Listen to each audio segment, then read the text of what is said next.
Oi, pessoal! Na aula de hoje nós vamos falar sobre algoritmos de ordenação em tempo linear, que são algoritmos que possuem uma performance melhor do que os algoritmos de ordenação por comparação. Entretanto, paga-se um preço para se ter essa melhoria de performance. Relembrando que dos algoritmos de ordenação por comparação, os melhores algoritmos vistos até agora, eles possuem o tempo n log de n. E a ideia é, será que eu consigo ser mais rápido do que os algoritmos de ordenação por comparação, mesmo utilizando operações de comparação? Ou seja, será que utilizando operações de comparação eu conseguiria ainda ser mais rápido? Tá? Ou seja, nós estamos preocupados em primeiro entender por que os algoritmos de ordenação por comparação eles não conseguem ser mais rápidos do que um determinado limite, tá? Que é n log de n, que é o tempo do merge sort, que faz uso de memória extra, e o tempo do quicksort no caso médio e num melhor caso também. Tá? Depois disso, nós veremos que é possível ordenar entradas sem usar operações de comparação. E aí nós conseguimos um tempo linear, mas paga-se um preço que é uso de memória. Tá? Então vamos começar primeiro compreendendo por que o limite da ordenação por comparação é n log de n. Na ordenação por comparação, nós simplesmente comparamos elementos da entrada e ordenamos esses elementos de alguma forma, ou seja, nós fazemos trocas ou permutações na entrada. Então, se eu tenho uma entrada de tamanho 1, não existe permutação a ser feita. Se eu tenho uma entrada de tamanho 2, as minhas possíveis respostas vai ser x1 ou x2, ou então x2, x1. Tá? Então, vamos ver a variação da quantidade de respostas com o aumento do tamanho da entrada. Tá? Se eu tenho aqui um elemento, não tenho que ordenar, o array já está ordenado. Se eu tenho 2, eu tenho duas opções. Se eu tenho 3, eu já tenho 6 opções aqui para poder dar como resposta. Tá certo? Eu posso ter x1, x2, x3, que é a ordem, x1, x3, x2, que x3 é menor do que x2 e por aí vai. Certo? Então são essas as possibilidades. Notem que a atividade de ordenação nada mais é do que você encontrar, certo, uma permutação da entrada, em que você faz trocas de elementos e aí você pode reduzir a quantidade de trocas de elementos, vai depender da abordagem do algoritmo que você utiliza. Mas essencialmente nada mais é do que você encontrar uma permutação específica da sua entrada. Para explicar o cálculo dessas permutações para qualquer entrada, nós utilizamos uma estrutura chamada de árvore de decisão, em que nós temos uma entrada aqui para ordenar e, naturalmente, nós começamos a perguntando se o primeiro elemento é menor do que o segundo. Se isso for verdade, nós precisamos descobrir a posição entre o segundo e o terceiro. Certo? Se não for verdade, nós saímos comparando outros elementos. Tá? Então vamos expandir essa árvore de decisão para resolver o problema com entrada de tamanho 3. Notem que se x1 é menor do que x2, e eu pergunto se x2 é menor do que x3, e isso é verdade, eu consigo ter aqui a primeira possibilidade, em que x1, x2 e x3 é a ordem correta.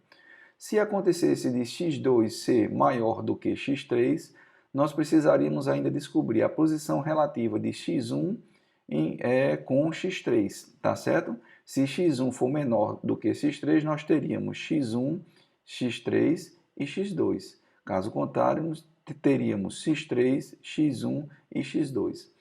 Então, fazendo essas combinações, certo? Para todos os elementos, de forma que eu consiga determinar a ordem entre eles, a solução para esse problema está numa dessas folhas dessa árvore. Notem que as folhas dessa árvore podem estar bem mais abaixo, numa profundidade, que aí requereriam mais operações de comparação, tá certo? Ou podem estar mais acima da árvore, que foram atingidas mais facilmente, tá?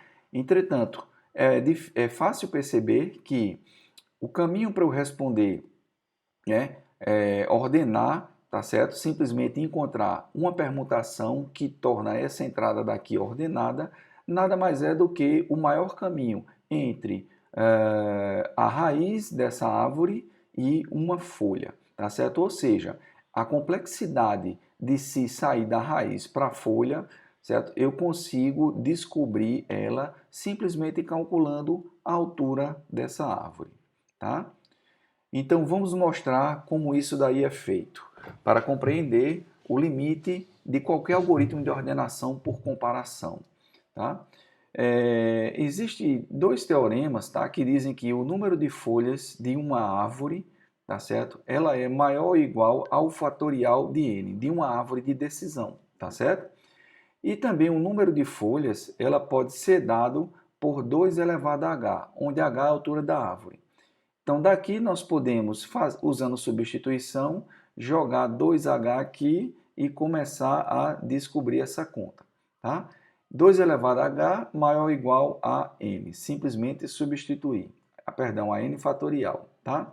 Nessa inequação, nós podemos aplicar logaritmo a ambos os membros, na base 2. Tá? Então, isso me permite que o h já vai sair, tá? E eu vou ficar, vai sair para cá multiplicando, tá? E aqui eu vou ter que log de n fatorial, que também vamos usar um outro teorema, que diz que o n fatorial, certo? Ele pode ser expresso como n dividido por e, tá? Elevado a n, tá certo? E aqui na simplificação, vindo o h para fora, log de 2 na base 2 é 1, ficou só o h. Tá? Então, temos essa conta. Dessa outra conta, nós vemos que é o logaritmo de um exponencial. Então, vai sair o expoente do log e vai ficar multiplicado pelo log de uma divisão, que, por sua vez, pode ser escrito como o log do numerador menos o log do denominador. Fazendo isso e multiplicando aqui, certo? Este número por essa expressão aqui, nós temos que h maior ou igual a n log de n menos n log de e. Claramente, essa expressão daqui, nessa expressão daqui, tá? É fácil ver que ela vai ser do θ n log de n. Daquele cálculo lá da relação, da notação assintótica, nós podemos desprezar o termo de menor peso, influência na função, tá certo? E aí ficamos com n log de n. Então, isso me diz que a altura ela vai ser sempre maior ou igual a n log de n, tá certo? Então, n log de n é uma função que está limitando a altura por baixo, que a altura sempre vai estar superior a ela. E recordando que vimos a notação assintótica, nós podemos concluir que a altura, tá certo? Ela tem como limite inferior, certo? N log de n. Então, por isso que a altura, que representa a solução de um problema de ordenação por comparação, ela tem sempre como limite inferior n log de n. Isso quer dizer que é impossível encontrar um algoritmo de ordenação por comparação que seja mais rápido do que n log de n.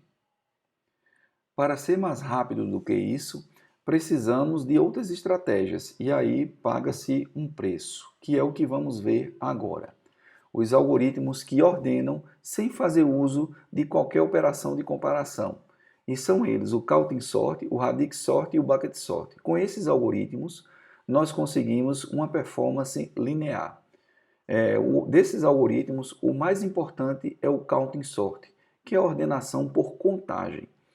E o Radix Sort e o Bucket Sort, eles são algoritmos na realidade híbridos, que fazem uso de outros algoritmos auxiliares, tá? Que podem também ter sua performance degradada, dependendo de que algoritmo auxiliar você usa para poder ordenar, tá?